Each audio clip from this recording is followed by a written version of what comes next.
hold on. I'm just trying to turn on this virtual background here. I'm not sure why it's not kicking on.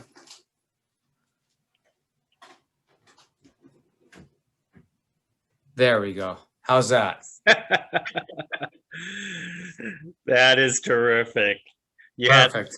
You had it all thought out and planned out. This is great. I thought I'd add a little extra something to the background here. Otherwise, it's just plain background. I figured spice it up a little bit.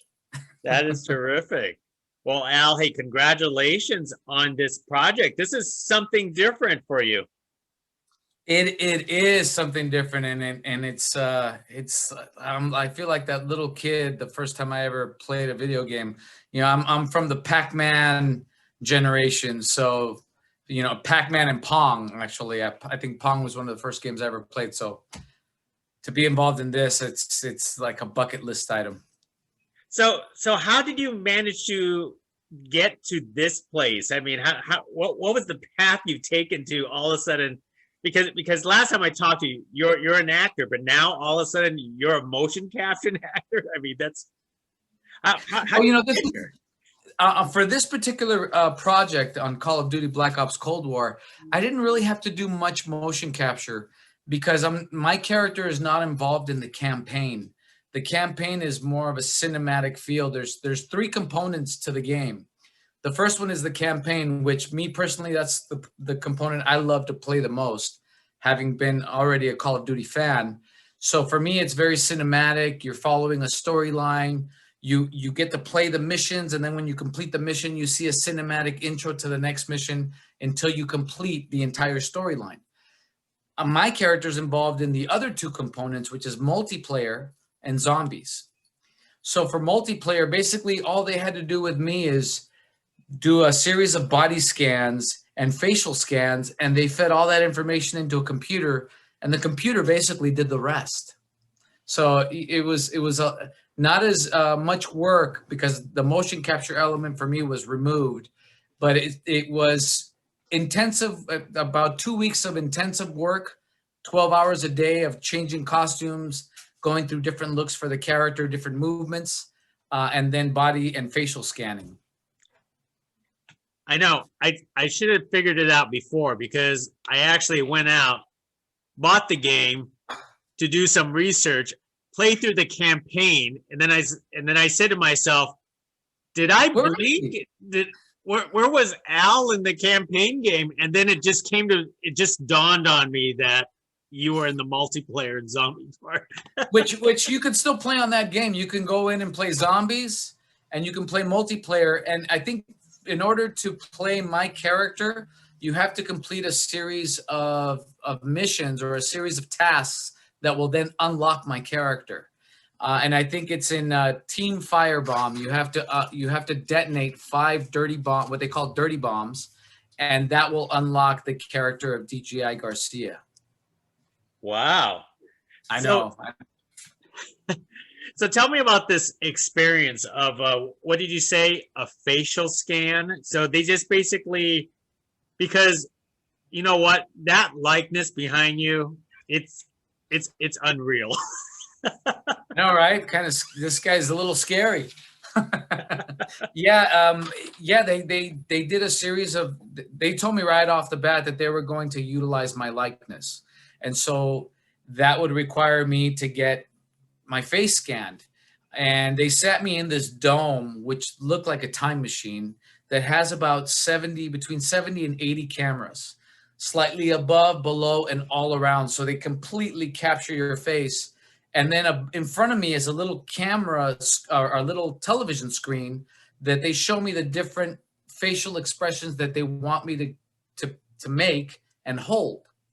Once I achieve the facial expression, they'll tell me to hold, and I have to keep very still while these camera lenses open up, the lights go out, and when the lights kick back on, it's just a flurry of flashes trying to take this picture. So initially, my first challenge was trying to maintain my eyes open while these flashes were taking place, and it was extremely difficult. I kept wanting to shut my eyes because it was just, the flashes were too much for me. And I thought to myself, there was a moment of terror where I thought to myself, am I going to get fired because I can't keep my eyes open? And I was able to fortunately find a focal point beyond the dome. It was like on the far end of the studio. It was like a piece of tape on a wall that I focused on. And once I did that, and I was able to focus beyond the lights, then I was able to keep my eyes open. But yeah, that was an interesting experience. And that process took about 2.5 hours, roughly about 150 different facial expressions.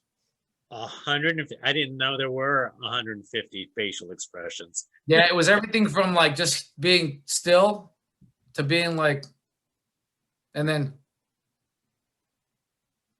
it was a lot of that. And then they fed all that information into the computer system, and the computer system does the rest. Wow. You know, when you said facial scanning, it sounded so easy, but now you describe it, it sounds like it's a very difficult process. It's an interesting process that was very new to me. I had done motion capture in a previous video game. So the only motion capture that they really did for me is there was one morning where they put the dots on my face. They put the helmet cam on with the two little cameras here and the lights. And they had me read a series of sentences on a board. And they recorded me saying the series of sentences. And that was the extent of the motion capture for me. At that process took maybe half an hour. And that was, you know, the application of the dots on my face and the putting on the camera, the calibration of the camera, and saying the sentences. That process only took about 30 to 45 minutes. It was very quick. So that process there, that was just trying to capture your facial movements to say Correct. certain lines for the film, for the Exactly. video game. Yeah, it was just to see how my face moved as I was saying a very particular series of sentences, which really didn't make any sense to me. When I was reading them, it sounded like run-on sentences and fragmented ideas, but I understood that it was just the look of the vowels that I was making or the syllable movements that I was making with my lips.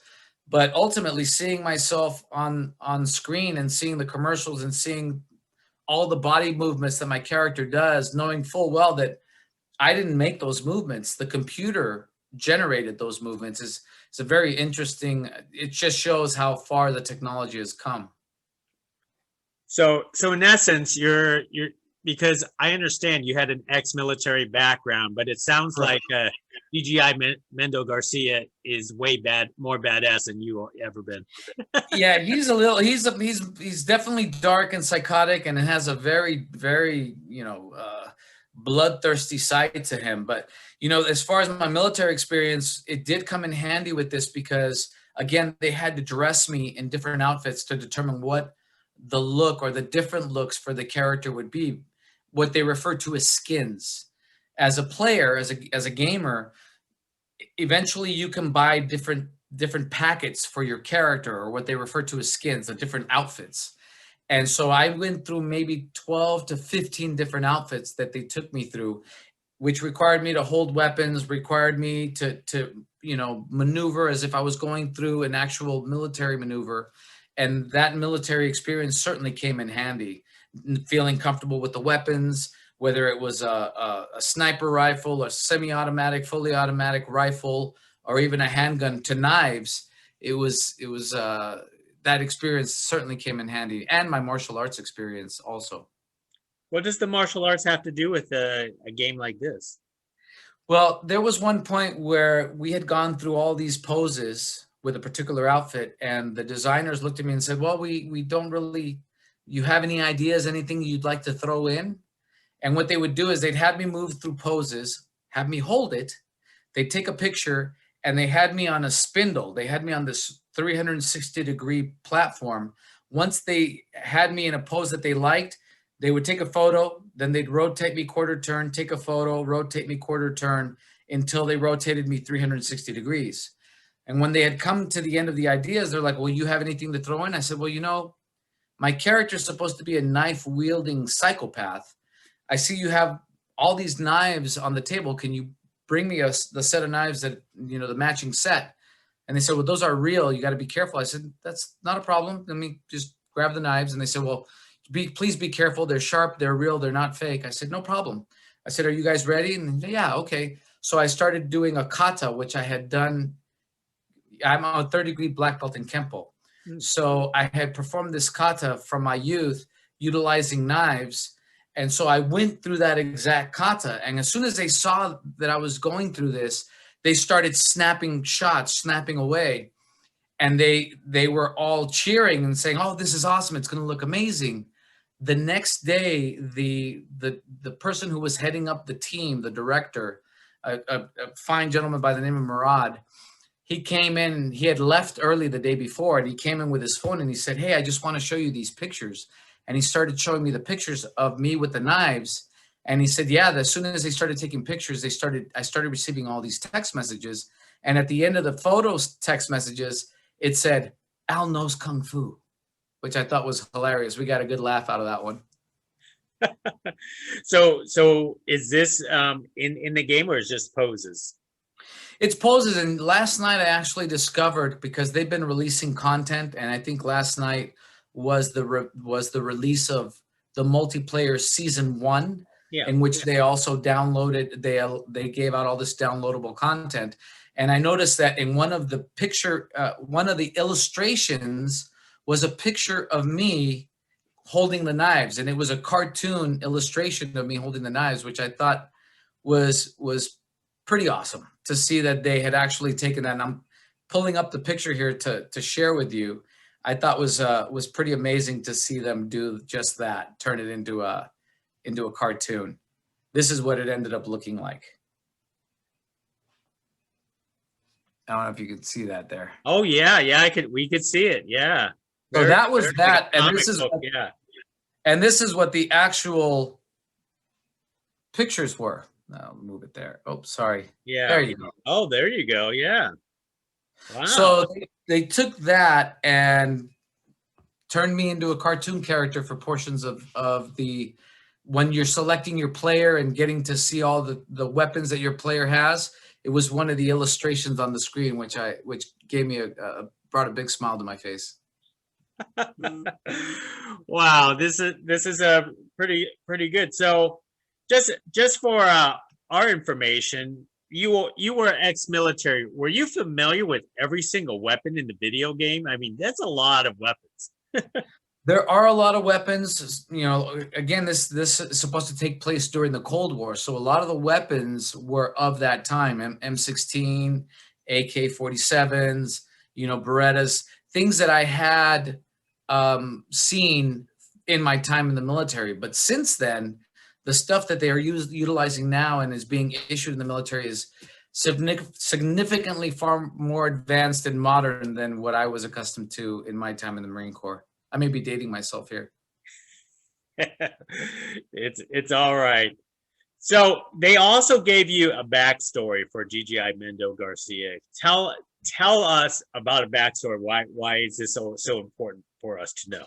Well, DJ Mendo Garcia was raised on the streets, became a part of street gangs, and that's where the dark, vicious side of him was born.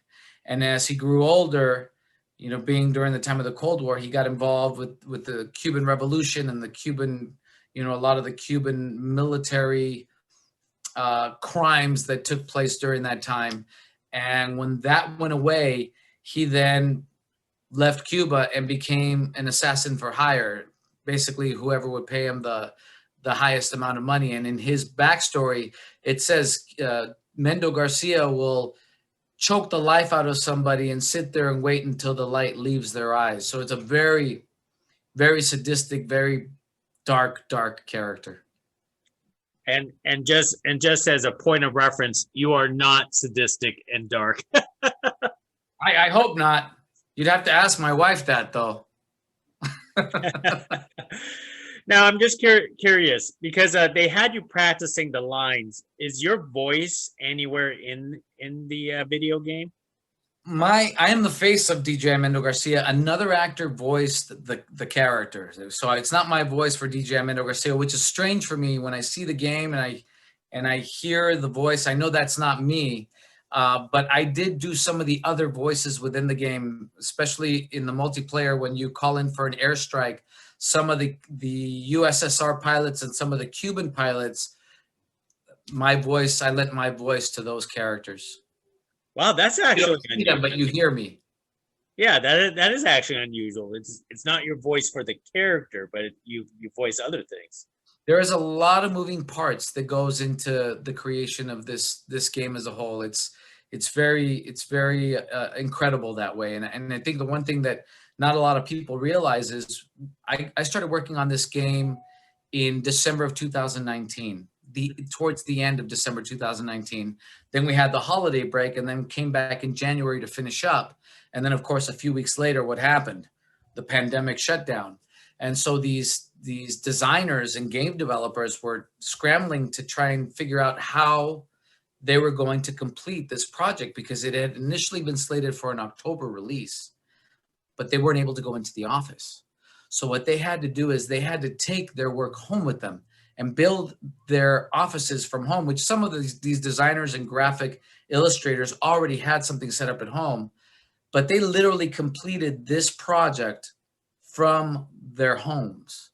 Oh, wow. And to see the finished project and see how amazing it turned out, it was incredible to see how it turned out. And to know that they completed this from home is just a testament to the professionalism and their amazing abilities in their craft. Now, for you, you are obviously a Call of Duty fan because you've been playing it, even though you say you've been playing old school games. But Right, how big? I played How the big campaign. yeah, how big of a fan are you actually? I'm a big fan of the series of Call of Duty. World War II and then the Modern Warfare and Black Ops 1 and then Ghosts and all these other games, all these other incarnations of Call of Duty. I've played them all. So, of course, I finished the campaign, and I might play it through again one more time, and then the game is closed up and kind of laid to rest, because I'm not really a multiplayer type of gamer.